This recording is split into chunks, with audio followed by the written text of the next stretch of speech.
Now, whenever we talk about cloud computing, at first there have to be some jokes involved, and that's because cloud computing is the most overhyped and overmarketed term in technology today. Companies have marketed cloud computing as some utopian computing model where if you just put everything in the cloud, all the problems of end users and admins will be solved.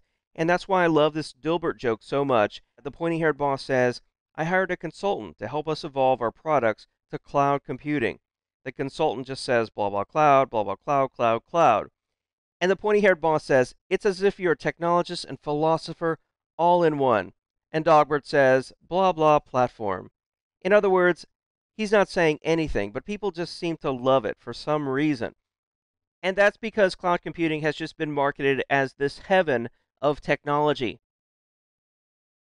Here's another joke where you can see how you can put your database, your app server, your code, your mobile devices, your PCs, and even the kitchen sink can all go into the cloud.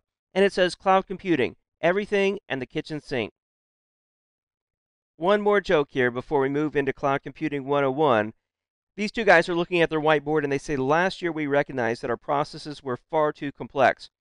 And they say, so we put them into the cloud, and now you can see the processes have been consolidated just into this cloud where it all goes in, nobody knows what happens, and it comes out the other side, and everything's just perfect.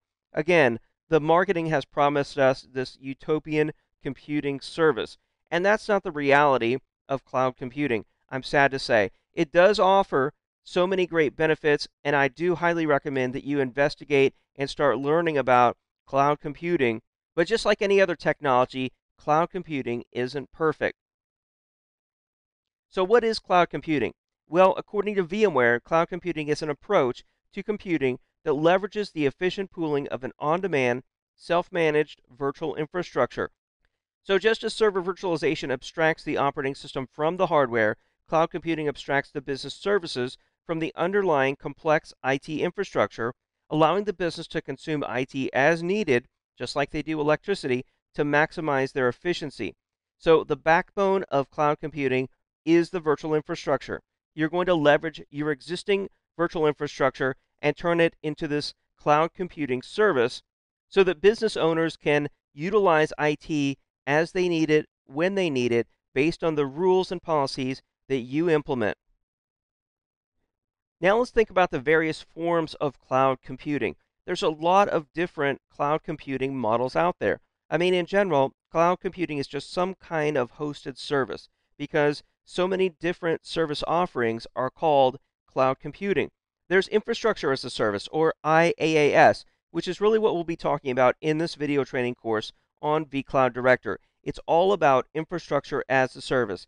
But also, there's platform as a service, such as Microsoft Azure or Google Apps. There's software as a service, such as Microsoft Office 360 or Dropbox. Then there's desktop as a service.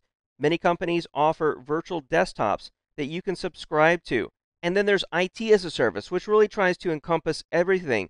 Basically, it's outsourcing your IT department or IT infrastructure to someone else. Basically, they're providing you all IT services. Then there's disaster recovery as a service. In other words, let's say that you replicated a virtual machine from your existing vSphere infrastructure up to a cloud computing company so that you could power on that virtual machine if you had a disaster and get your end users back up and running much faster than before.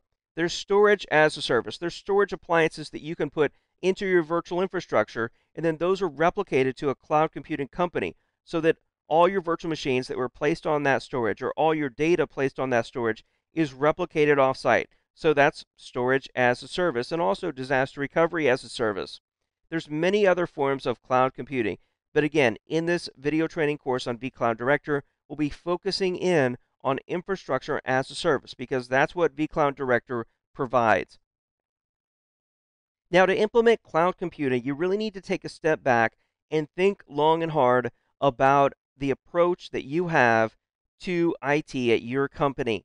In the traditional IT management approach, services and assets are tied together in a complex, brittle, and vertical stack that's really hard to change and hard to manage. So let's think about the tier 1 applications at your company. Let's say that a new company is bought, it forms a new division in your company, and they are going to need a new ERP application based on transportation. You don't have that. So what do? Well, you say, we need to buy a new storage area network, some new servers, some new, let's see, network switches, UPSs, all this infrastructure to provide for that transportation ERP application for the new division of the company. And that happens every time you add, let's say, new tier 1 applications. And then when the lease is up on that equipment, it's very difficult to replace it. When the application needs to be upgraded, it's very difficult to test it. For disaster recovery, that infrastructure needs to be replicated to another site, and then you have to find some way to replicate that data or provide offsite backups. It's all very difficult to manage, and that's because it's all very siloed to the specific applications that you run at your company. Now let's think about a new model to managing your IT infrastructure and business applications. Because IT just has to keep pace with the business. IT needs to be ready to provide the business the applications that they need and the infrastructure that they need anytime that they're ready. So service components need to be abstracted and sourced from dynamic resource pools with horizontal layers loosely bound to services.